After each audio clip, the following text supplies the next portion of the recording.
Don't get lost in the sauce. This is the Juice Podcast. Oh God, what the hell is happening here? Oh God, oh God. Oh my God, the juice is on the loose. The juice is on the freaking loose. Oh God. Oh God, the juice is on the loose. Oh my God.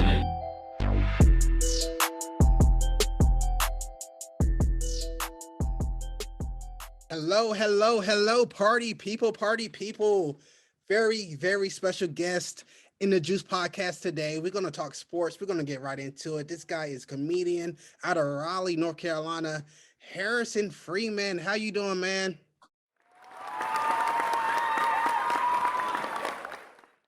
Great. Thanks for having me, Richard. Absolutely. Come on. We got to do it. We got to talk hoops. We got to get right into it. Feel free to tell any jokes you want to do. The audience love laughter, of course. So let's just go ahead and get right into it. Who is your NBA team?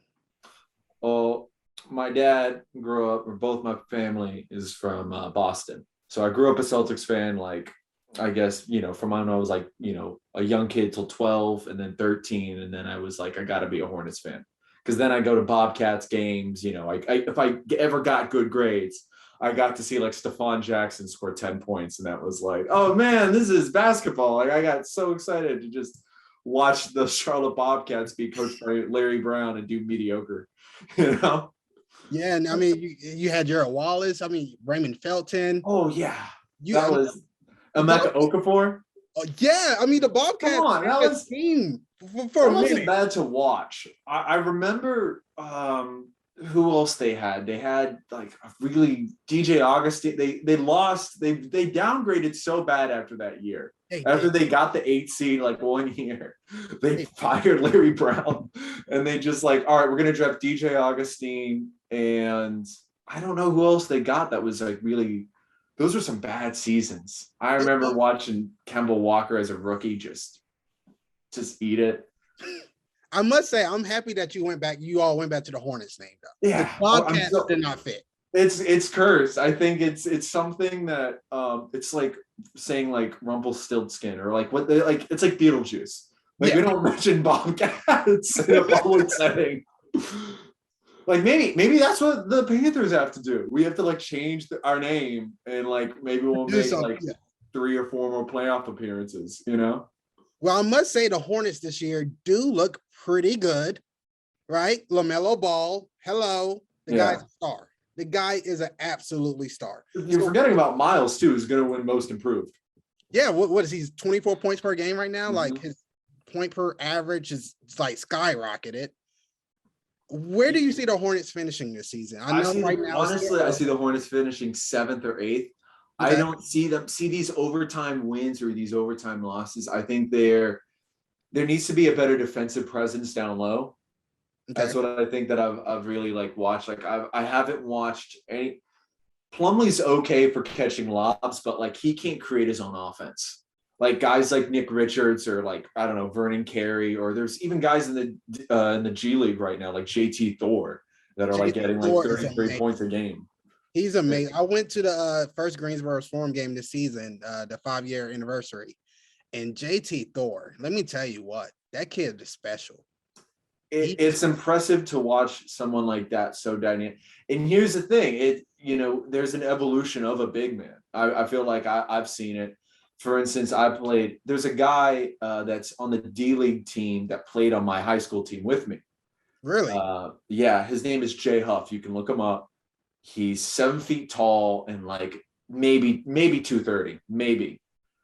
But he can run. He's 7 feet tall and can shoot the ball.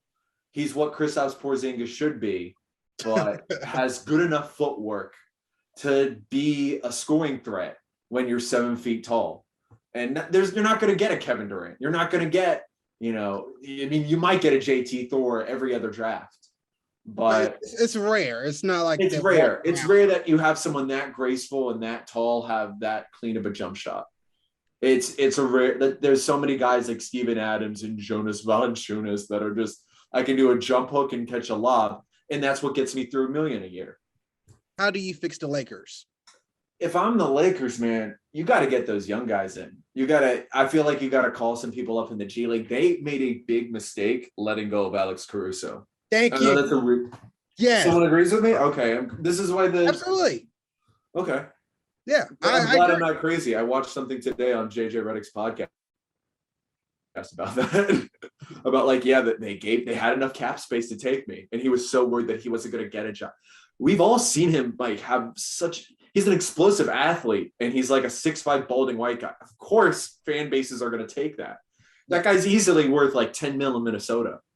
In which I must admit, when he left the team, I was like, okay, this is just another one of LeBron guys who he got paid and he's going to go somewhere and stink it up.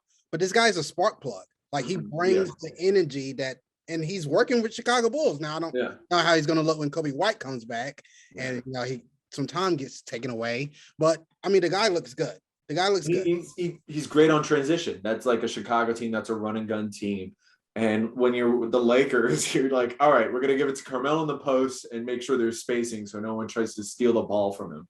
You know, like that's what I like really see. Like the Lakers play. They play like a very like slow paced Spurs style offense. They do. And I think it does with coaching too. I think the lineups are weird that they roll out sometimes. And I know it's limited, but still you got to do better.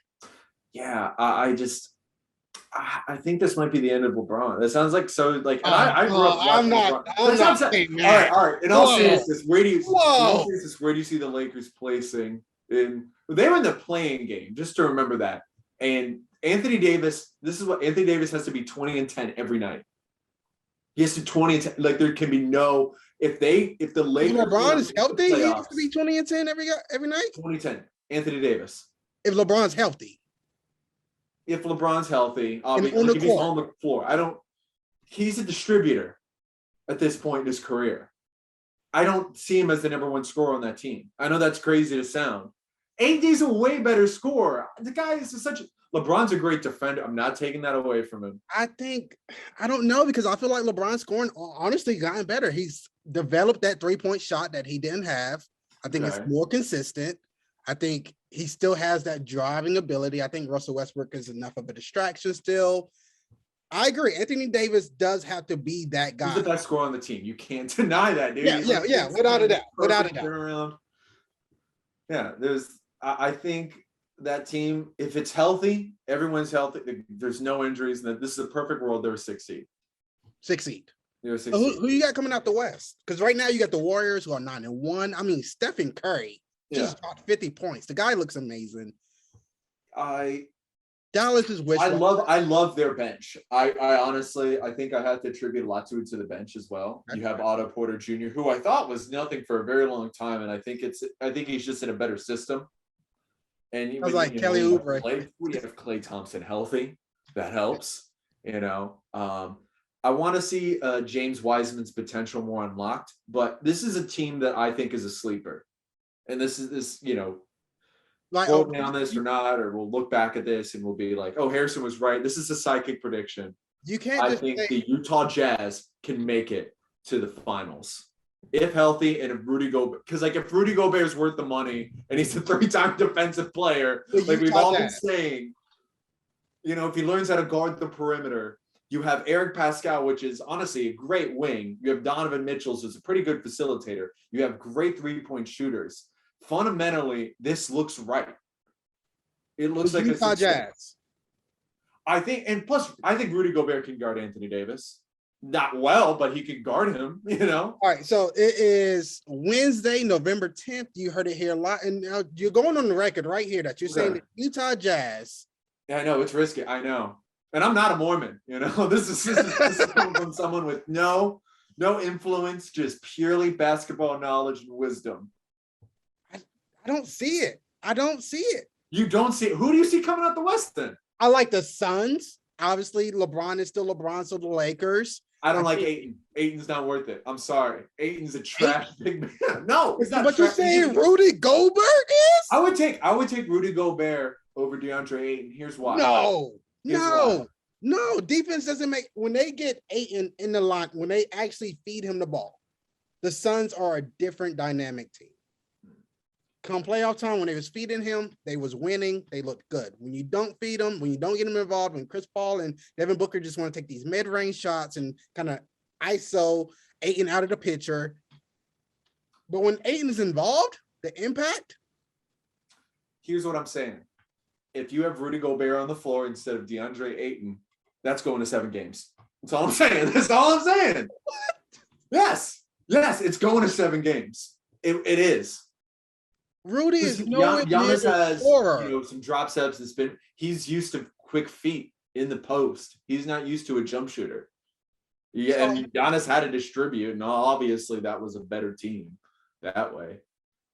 Like, I saw Chris Middleton play like prime MJ.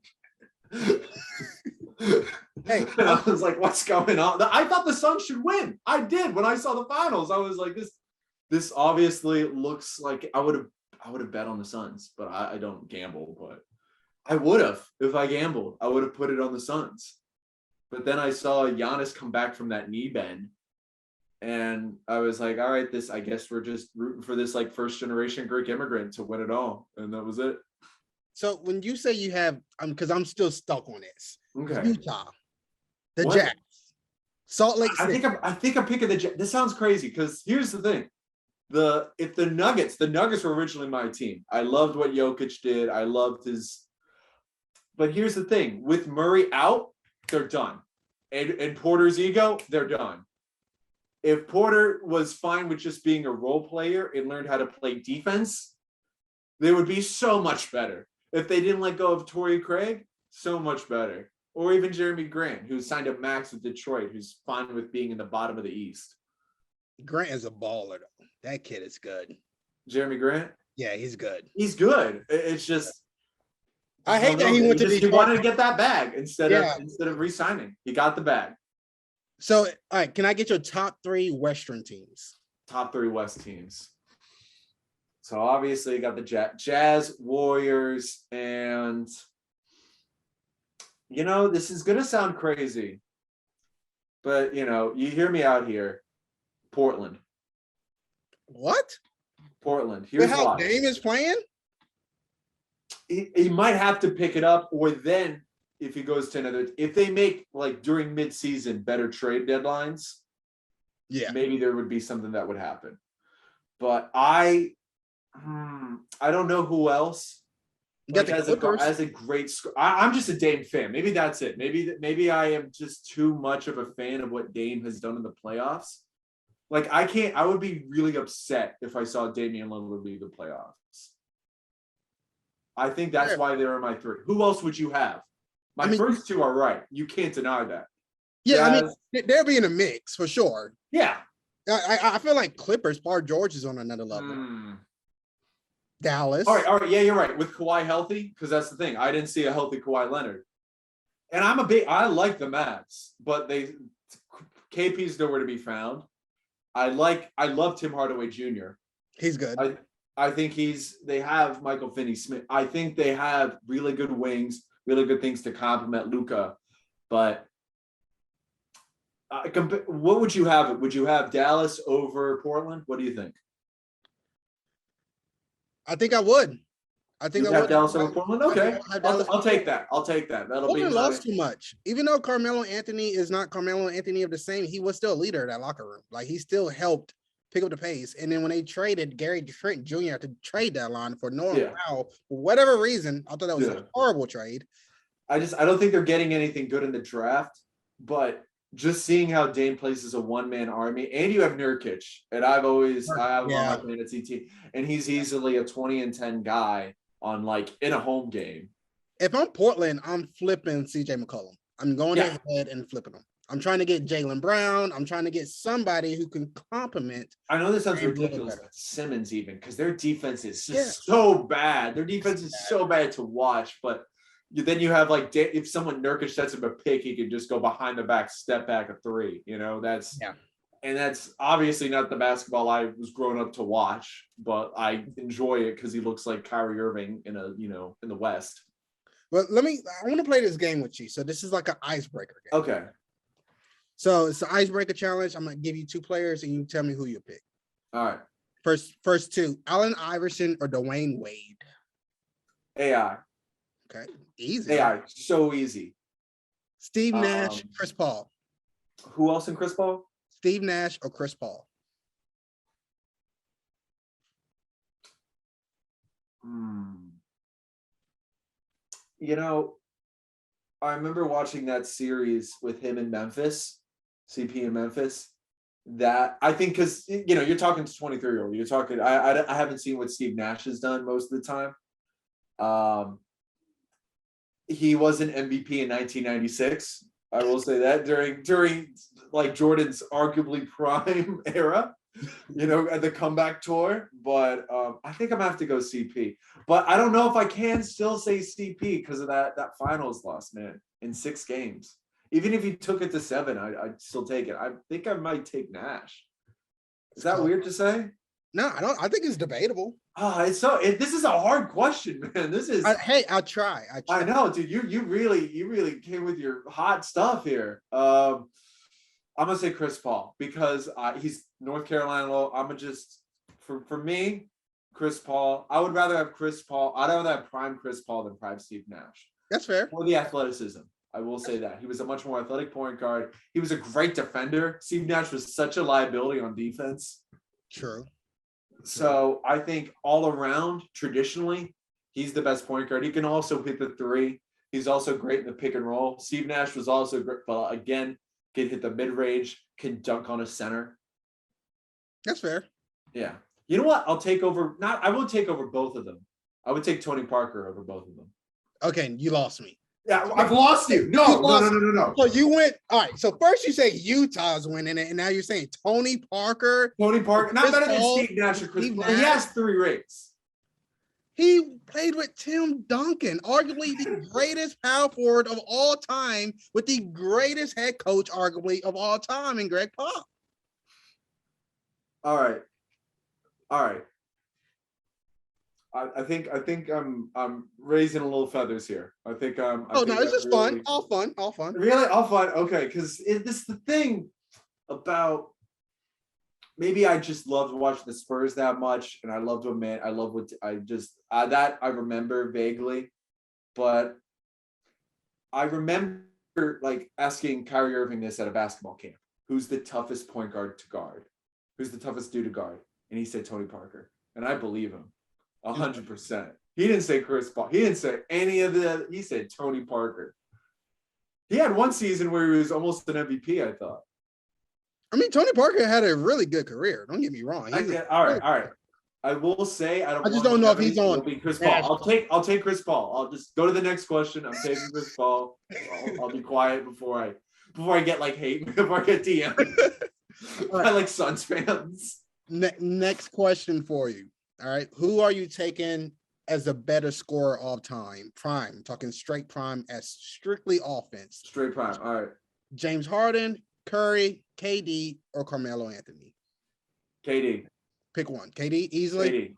KD, because I don't like his personality. Like no one, after the whole like OKC thing and him going to the Golden State, I think a lot of like normal minded people would be like, yeah, that was obviously a traitor move to go to the team that you lost to. But I remember him saying this. This is a famous quote: "Hard work doesn't beat talent when talent doesn't work hard." Remember he said that. But this dude also went to the different fucking team. So like, how can you take that into consideration? You know what I mean? Yeah. So to watch him just shoot inside that, like shoot these 10-footers that are so difficult, like facing up, like with like a 2 in between crossover and just 1 pull up, and you just see his long arms, perfect peak shot. Like it's insane. I think when I saw him in like 2014, like play LeBron, I remember watching him on like Christmas Day. I was like, oh, this guy is probably now a better scorer than LeBron, but not a better. I don't know if better player, that's whole thing, but better scorer, yes. I think out of that, I would out of all the guys you said, I want him with the ball. Out of Carmelo Anthony, prime, I want KD. All right, you're down 3. Okay, need a bucket. Okay, you got prime Klay Thompson, prime Ray Allen, prime Reggie Miller. Who takes that shot? Prime Reggie Miller. We've seen what he did. He lives in the nightmares of New York fans. Of course, I'm picking Reggie Miller. I'm picking this guy. Are you kidding Without me? a doubt. I'm picking this guy. This guy is the reason Spike Lee can't sleep at night. Yeah, I'm picking Reggie Miller because I've watched documentaries. I've seen The Finger. I've seen all of it, dude. He's if the Malice in the Palace never happened, Reggie Miller should have another ring. He's not another ring. He should have a ring. That's one of the biggest robberies in NBA history. Agree. So this question right here might get you a little bit. Okay. Better handles, Kyrie Irving or Allen Iverson? You know what? I think Kyrie is more. This sounds like so much quote unquote more in the bag because he has like a spin, a half spin, he has a rondo, he has like a great turnaround. AI was just trying to get to the rim every time, not every time, but most of the times. Trying to get the bucket. That I've seen AI highlights. He was getting to the rim. Obviously, he was a great jump shooter and he could score off the dribble, but I think Kyrie is more like versatile in terms of his ball handling. He has more moves. He has more he has more cards to play. Not saying AI isn't correct, because obviously what he did was incredible for like 5'10" and I don't know 190 or 180. So I think I might have to take Kyrie on the fact that he has an array of moves with his ball handling, which because like as a defender drives you insane. Like it's like James Harden going between the legs and around, or like the Sham God.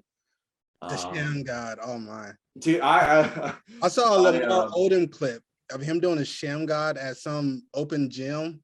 Yeah, like LeBron was in attendance, and it was ridiculous. Yeah, like one of the best moves I've ever seen. And this is a guy that's he can hit the 3-pointer. He has range. I wouldn't consider himself. I would say AI is a better spot up shooter. I will say that. That's fair. I will say that. I will say without putting the ball on the floor, AI to take a shot or whatever. But if I'm taking the ball out, I'm giving it to Kyrie Irving. What position did you play? I played center. I tried to play power forward. I was definitely an undersized center. I could bring up the ball. I was Draymond Green before Draymond Green. I'll just say that. I definitely gave a lot of hard fouls. I made free throws. I've taken an occasional three, but I was definitely defensive putbacks. I love watching guys like Lou Dort. Like if that's somebody that I want to play like now, if that makes sense, just really good defensive minded and gets all their points in transition. That is somebody like I loved watching like Tony Allen, and then I saw like Ben Simmons, and I was like, this guy has so much potential. But if only he had a jump shot and some fucking testosterone to lay the ball up. I don't know what it is. If it's a level of insecurity, not good enough, It feels like confidence. To have that body, yeah, into just not wanting to go into contact. Not even that, but like. Not wanting to score. He doesn't want to score, it feels like. He doesn't want to score. And there's got to be something in you where you're not afraid to miss a shot. I see it with James Harden. He's not afraid to miss a shot. And I'll give him, and that's why he's had a more successful career than Ben Simmons. Yeah.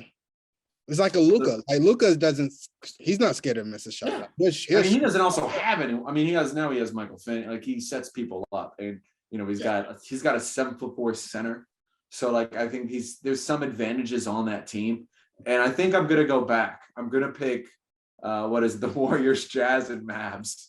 Those are my three. Is that a better three? I think that's a better three. I think that's a good three. I think you can still sneak the Nuggets in there. I think the Nuggets is still okay. I mean, you can't go wrong with Jokic. You got nobody else. You can't go wrong on that team. I know you say you don't like MPJ, but what? I think he's good. I think he's Michael Porter Jr. I think he's a good puzzle piece. You need a facilitator on that team. You need someone to run the pick and roll, and he's not the guy. He's not. You need a better guard. And they lost RJ Hampton, which was a big mistake. They traded him away, and they needed a good They had that Morris guy. I forget his first name. They had a bench player that came in, was pretty good as a guard, but they don't have a really definitive point guard.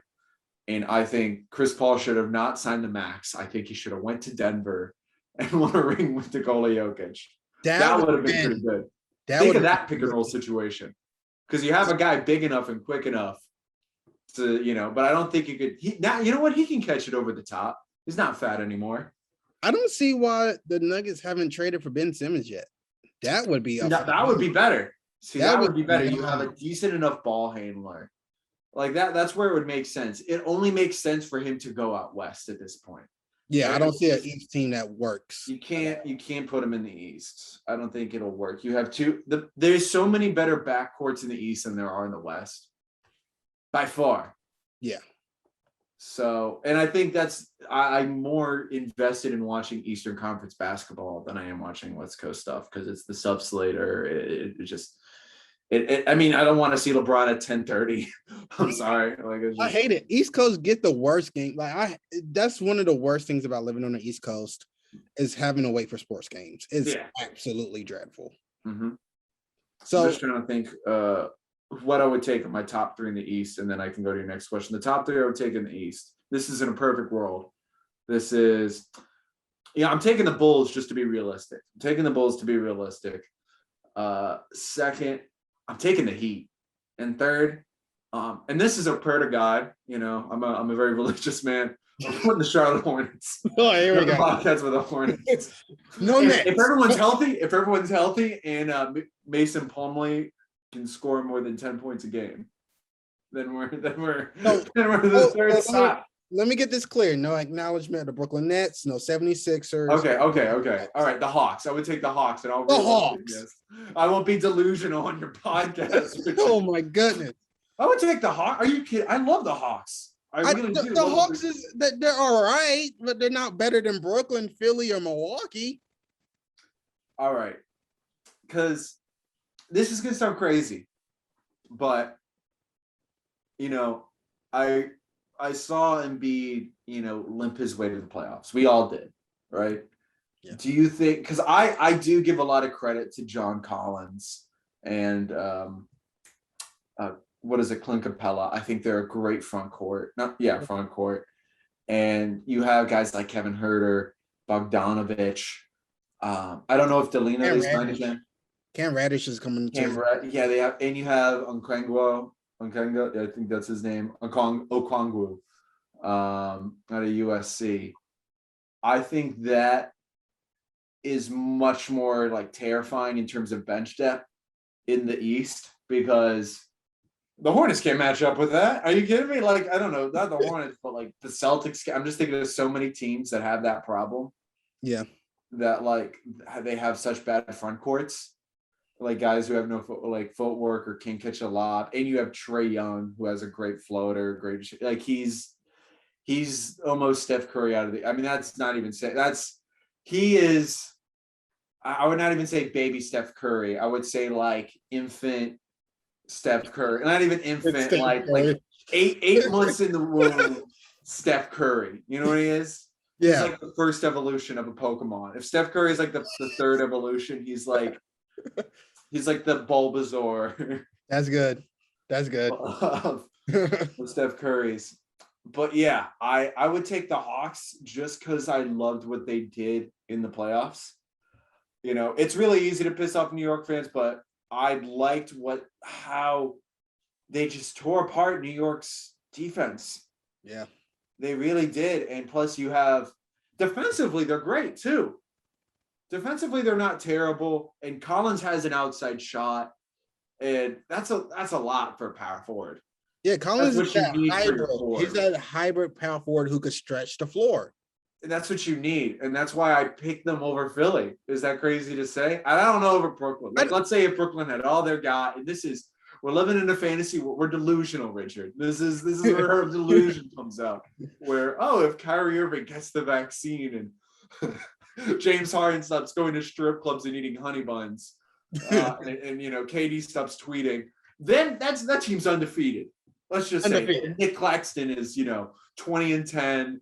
He's, perfect from the field.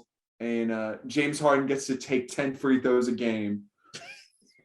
Then obviously they're the third seed. But no, I'm picking Atlanta because I'm realistic. Respect. All right, thank you. Respect. Hey, here at the Juice Podcast, we treat it like a barbershop. Everybody's opinion matters. I feel like someone from Brooklyn, like you mad. I don't know, but like now Brooklyn. Oh, my Twitter notifications are going to be on absolute fire for this. Yeah, so. And they can find me anywhere. Like I have a podcast too. They can. Oh yeah, come on, let's plug it. So we're at the end here. This is my favorite part. You get to let the people know where to find you, what's going on. Appreciate it. Comedy. Let them have it. Let them have it. My podcast is called Jewanon. It's like QAnon, but just Jewanon. And I post every Wednesday. I've been looking for sponsors. That's why I haven't been posting in a while. But you should have an episode next Wednesday. And yeah, that's pretty much it. You can find it on Spotify, Apple Podcasts, anywhere you get podcasts. Nice. You hear that, sports family? Go and find that podcast. Go support. We absolutely love it. Every Wednesday, right? Every Wednesday. Yes, sir. Every Wednesday, Harrison will be dropping on his podcast. Also, still looking for sponsors. So make sure you hit him up. Do you have an email, Twitter account? Or somewhere? Yeah. Oh, of course. Yeah. Follow me on Twitter at Jewish Hotep. Another one is Harrison Friedman Comedy on Instagram. Facebook, Harrison Friedman. Yeah, that's pretty much it. Oh, you can get t-shirts at Jewanon.us. Nice. And all of those links as well will be in the description. Thank you, ladies and gentlemen, so much for listening to us, watching us. Have a good time. Always a great time. Thank you so much for coming on the show. Of course, man. Thanks for having me again. Absolutely. We got to do this again, man. All right, of course. Yeah, I'll see you around, dude. Don't get lost in the sauce. This is the Juice Podcast. Oh God, what the hell is happening here? Oh God. Oh my God, the juice is on the loose. The juice is on the freaking loose. Oh God, the juice is on the loose. Oh my God.